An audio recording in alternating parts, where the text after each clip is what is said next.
Digamos que tenés por un lado Chilaver en la impresión de los interiores, la cooperativa 22 de Mayo, que es la ex La Cabril, una famosa laminadora, trabaja en la laminación de las tapas, Trabajadores Suárez, que imprime las tapas, y la Nueva Unión, que es la última que entra en el proceso, que arma el encuadernado en Binder, en Everflex o en la especificación que sea. Ahora te freno acá porque me parece que es importante que quede esto, ¿no? Estamos hablando de 4 emprendimientos, 4 cooperativas que se especializan de alguna manera en una parte del proceso y que trabajan en una red conjunta, ¿no? Cada una hace una parte y para llegar a un producto final. Es muy interesante eso, porque es una lógica absolutamente diferente a la que conocemos, digamos.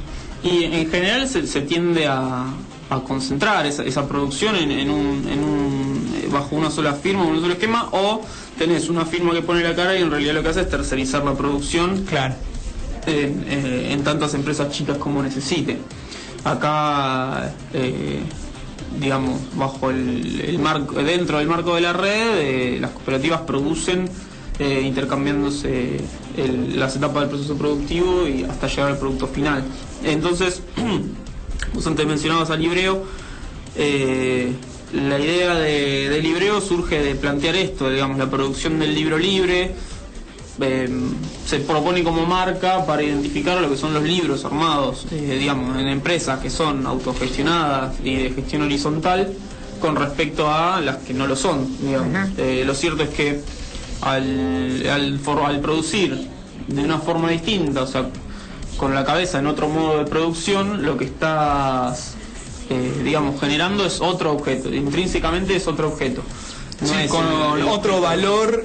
Lo cierto, sí, tiene otros valores, o sea, desde el vamos tiene otros valores, digamos, está formado en un lugar donde no hay un patrón, donde los que deciden son los trabajadores y donde, digamos, los valores son los que conocemos del cooperativismo, la solidaridad, la igualdad, la democracia. Entonces, lo cierto es que, o la observación que veíamos también de por qué mucha gente se acercaba a las cooperativas de la red, era precisamente esto, este valor agregado que le da producir de esta manera.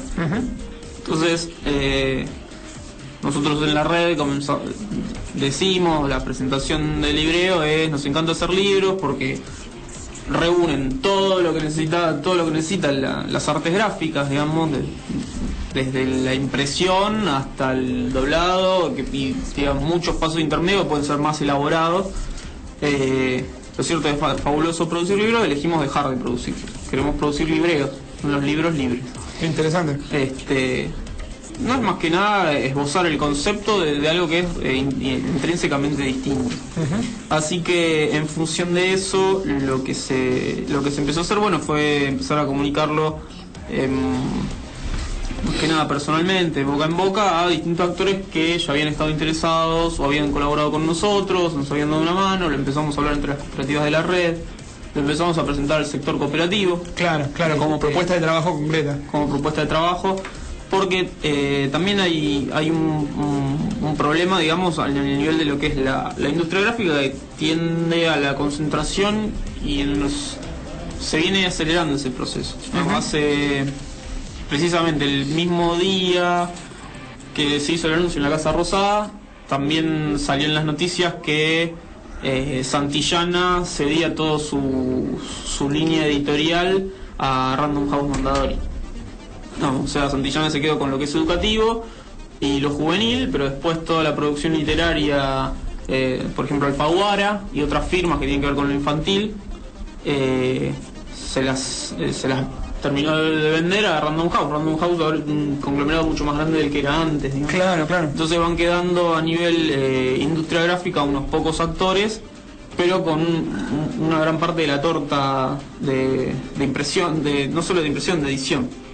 Entonces, desde el Libreo se empezó a pensar no solamente lo que es digamos, también es muy simpático imprimir entre 4 cooperativas y todo, pero lo cierto es que si eso no llega a la mano del consumidor y no se convierte en un producto que circule en la sociedad, queda trunco o es una linda idea. Entonces lo que se empezó a hacer fue empezar a pensar, bueno, un mecanismo de distribución, un mecanismo editorial, un mecanismo, digamos, que pueda ser atractivo para los autores y que no solo sea un juego en el que se involucren las imprentas. Sería, digamos, como la pata final del proceso para hacer, digamos, El la libreo venta de sería el libros. objeto, El libreo sería el objeto. pero digamos, todo objeto tiene que tener un tejido de relaciones detrás que lo hace vivir en nuestra sociedad, digamos. Nosotros estamos hablando en la radio, si no estuviera conectada a nada estaríamos hablando nosotros acá encerrados, y si no estuviera escuchando a nadie, la verdad es que sería prácticamente lo mismo que estar encerrado acá. Y eso hay prácticas, digamos, que hacen que tenga sentido que 3 tipos estén encerrados en una salita hablando delante de un micrófono.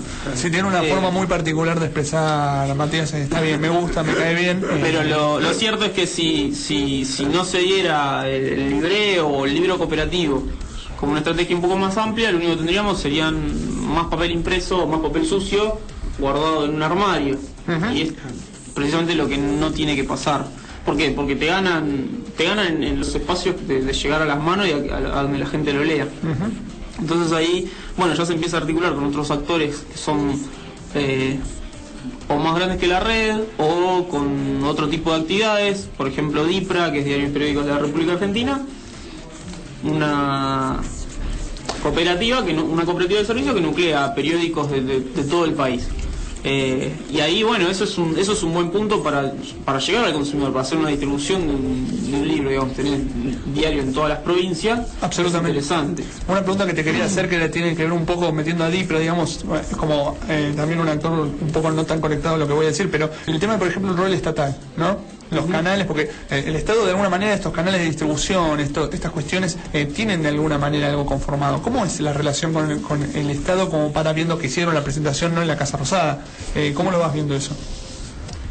Lo cierto es que, bueno, el Estado primero no es unívoco, digamos, está conformado de muchos actores y sobre todo, por lo menos de ministerios. Entonces vos tenés el Ministerio de Desarrollo Social y el Ministerio de Trabajo, que son principalmente los que tienen vínculo con las cooperativas de alguna manera.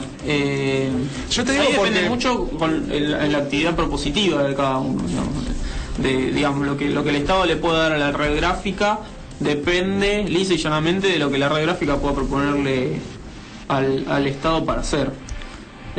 Al ministerio que sea, o la subsecretaría que sea, o la secretaría que sea, digamos, la más idónea para vehiculizar alguna intención. Entonces, hay relación, los positivos de las puertas están abiertas, sobre todo desde el 2003, digamos, o sea, desde el kirchnerismo, radicalmente la política de las cooperativas cambió. Las puertas están abiertas, hay que presentar una serie de cosas, y lo cierto es que cuanto más seria es la entidad que presenta estas cosas y más información concreta puede proveer, es más seguro que suceda. Por eso también, digamos, es importante que las cooperativas se ordenen en federaciones, que esas federaciones tengan proyectos a mediano y largo plazo, que sepan cómo están conformadas, digamos. Hubo mucho tiempo que las federaciones no sabían ni de qué manera, ni cuántas cooperativas tenían a veces, por ejemplo. No por una cuestión de mala administración, sino por dejarse llevar por el día a día. Entonces, cuanto más las cooperativas cooperen entre sí, o sea, redundante, pero cuanto más cooperen, cuanto más posibilidad tengan de desarrollar planes, de desarrollar, digamos, el plan no es más que nada una forma de llevar una idea adelante. Entonces, ahí lo principal es la actividad propositiva, ¿no? Es decir, bueno, nuestro plan es libreo. Libreo no es solamente imprimir libros, es distribuirlo, es llevarlo a que la gente lo lea, a que el libro sea un vehículo de ideología y no sea simplemente, digamos, trabajo para mi cooperativa y para nadie más. Claro. Y que llegue a los lectores, fundamentalmente. Me parece muy interesante lo que vos planteás en el hecho de que, por ejemplo, hay muchas cosas que tienen que ver con el trabajo de los ministerios, con el trabajo de un montón de entidades que no se sabe o que no se entiende, digamos, en la lógica, y se empieza a especular, viendo un poco también con todo lo que vimos. Entonces, este tipo de cosas, este tipo de operaciones que se hacen con las cooperativas en conjunto, ¿no? Yendo hacia algo, es como algo que le echa un poco de luz a este tipo de cosas, porque acá vemos un montón de gente que está implicada, un montón de gente que trabaja conjuntamente, un montón de instituciones que también se agrupan como para sacar adelante algo como Libreo, que es realmente interesante. Y otra cosa que me parece interesante destacar de lo que dijiste es el tema de la gran antinomia, ¿no?, entre la concentración absoluta de un medio hegemónico que está ahí, está estabilizado, estable y conocido, y otro que se está cada vez más democratizando de alguna manera al haber más actores y más organizaciones de distintas envergaduras, de distintos tamaños, participando conjuntamente. Mati, te agradezco mucho que hayas venido hoy, porque la verdad que fue muy interesante todo lo que has dicho. Obviamente, cualquier cosa pueden ir a la página de Red Gráfica, Red Gráfica Pop, redgraficacoop.com.ar, como para ir viendo las novedades también, y bueno, ¿por qué no conocer la federación y lo que implica su organización, ¿no? Bueno, vamos a un tema musical, el último de este ciclo hermoso y fantástico que es Fabricando Alternativas, y seguimos.